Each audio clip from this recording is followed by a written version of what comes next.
Alright, so I decided to finally start working on my trailer. Trying to get all the old paint off of that. And wood's finally cheap enough. This was $42. It's gonna be inside. So this isn't super necessary. I just wanted to kind of look better and be waterproof so the edges don't get all screwed up. I'll try and paint the edges first before I put it all on.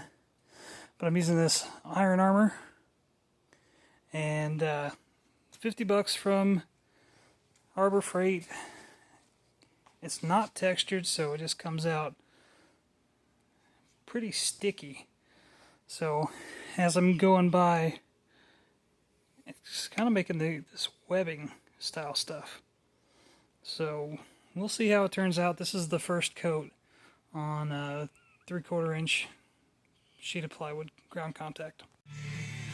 Now it's not great looking. There's quite a bit of pitting, but it'd have been worse if I did nothing about it. So just using my cheap Menards angle grinder with some Benchmark flap discs. These things work pretty good. They were like, I don't know, 10, 15 bucks shipped for like 20 of them. Maybe it's 20 bucks, but they work a hell of a lot better than the last tool I was using. This little dealie at Home Depot cost me 17 bucks. And I mean, that's about all it did. It got off some of the loose stuff, which is good in some of the areas that won't be able to get the flap discs in. But definitely not as good as just getting through down to the metal. Alright, second coat coming up here shortly. You can see a couple areas where you need to get deep down into the grains there. Probably stuff like this you'd want to almost pour it over or take a brush to it. But it's pretty smooth. I mean, I can't complain too much. Like I said, it's just going to be inside, and then the water, hopefully the water will just shed out when I tip it back. But decent. We'll see after the second coat, and then hopefully get some usage on it. Trailer's turning out all right. I'll probably put a coat of that on here, assuming I don't end up trying to weld anything to widen it. Ooh, we are coming along. Like I said, it is kind of pitted and crappy looking, but I'm trying to get rid of all the surface rust off of here. So we're going from this terrible, nasty crap that is just going to deteriorate over time, and this is just the start. You want to get it looking at least decent. I am just trying this out, but that's like 10 to 20 bucks for a grinder. Those flap discs I picked up 20 from Benchmark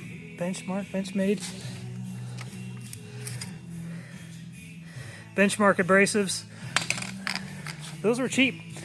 So I'm looking at 20 to 40 bucks just to take care of all this paint and crap. And then repainting the whole thing is going to cost me like $10. Do it. It's cheap. Alright, so overview. This is what we're grinding with. Those discs. The 80 grit's working great. This is what we're painting with. Just using the roller brushes and the tight corners. This is the paint.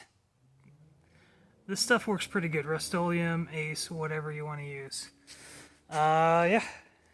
That thing sucked. Don't waste your money. I spent, like I said, about 10 bucks on a bunch of those. I've only got one so far. I'm probably almost half done. Haven't even used that up. And then this is like 10 to 15 bucks a Harbor Freight. This is Menards one. This one actually came with grinding discs. Little crappy ones, but hey, it came with a wide one and a thin one. A bunch of them. So, there's my DeWalt ones. Yeah. I am not a how-toer. I am just showing you my experience. I am showing where you can at least start. This is not do it professionally. This is I want to save money and do it myself. This isn't going to kill anything.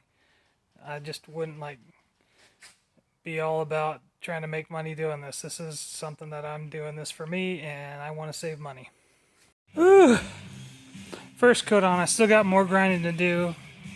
That is not done. The back sides of all these are not done. But I just don't want it to get any humidity to the bare metal. Then you got to sand it all back off, get any surface rust off before painting. So I got what I can. So that's my I don't know. I probably spent $50 painting this. I even finished off the old tub of paint, and I still haven't opened the new one. But it'll start looking good here as soon as I get done grinding and getting more paint on. So after all the work I've been doing on my trailer, I was like, oh, I'll go to dinner. Maybe I'll be all right. Oh, jeez. I'm gonna do this, yeah.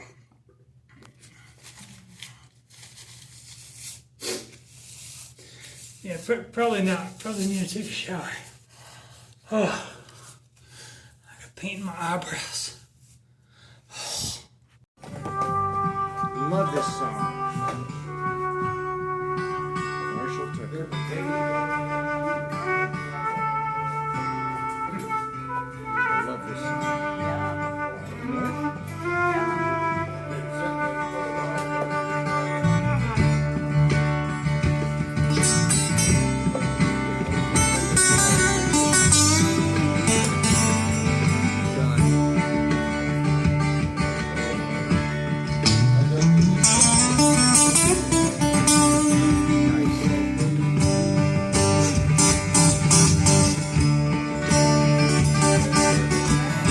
I got all the sanding done.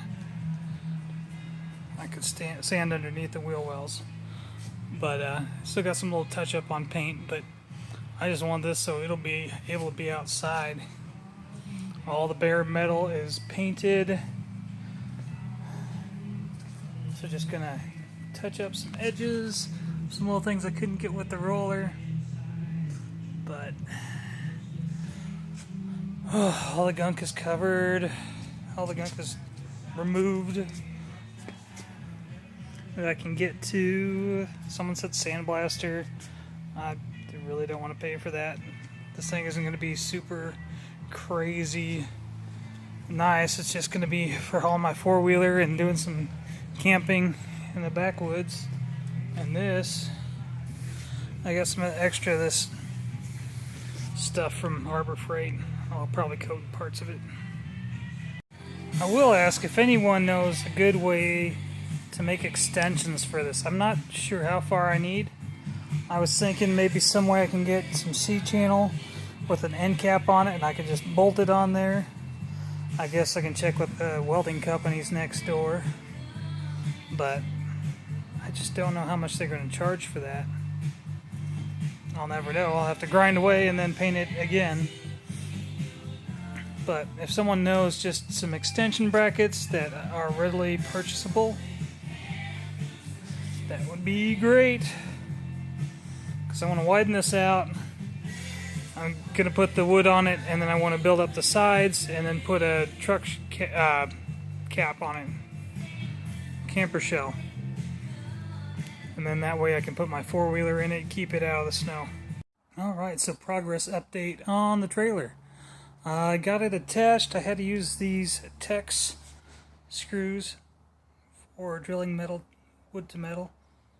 So it is self-tapping, has little wings that kind of cut out the wood a little bit, so you don't have to pre-drill anything. I did strip a couple of them, but overall they did really well. Luckily they had those two sizes, which were exactly what I needed. So I was told if I wanted to widen my trailer out an extra 6 inches, it would cost $300 to $1,000 for a welder nearby. He said he charges a lot anyway, but he's bought stuff from us. So I decided, it's not load bearing. I'm not putting a ton of weight on it. So I just screwed these 6-inch ones to the side. There is some overlap, so it's not just sitting out there in the open. I sat on the edge, not an issue. So I can't say that that's the best idea, but I'm saying that, hey, thing works for me. I'm going to go with it. So, yeah. So I'm going to figure out how far I want to cut this on the front. I'm going to have a board go across all the way, and then that's where I'm going to tie the walls onto. I'm going to use some T111 for the siding. It's just going to be, like I said, for my four-wheeler. I haven't completely decided what I want to do, so we'll fit the other side up, kind of see where I'm going from there. The hole in the back, I did cut that panel out. That's going to be an access panel. I'm going to try and put some wood on the underside of this, and then I can use storage for my straps or just stuff that I don't want sitting around loose, but I'm going to access all the time. I'll put hinges and then it'll lift up and then I can get underneath. Alright, so the side pieces are on. I think I'm going to leave it there and try and figure out once I get a topper how big it is, because I don't want to go too oversized, and then cut it off wherever at that point. Because I might want it longer. It just depends on how big this thing's going to be.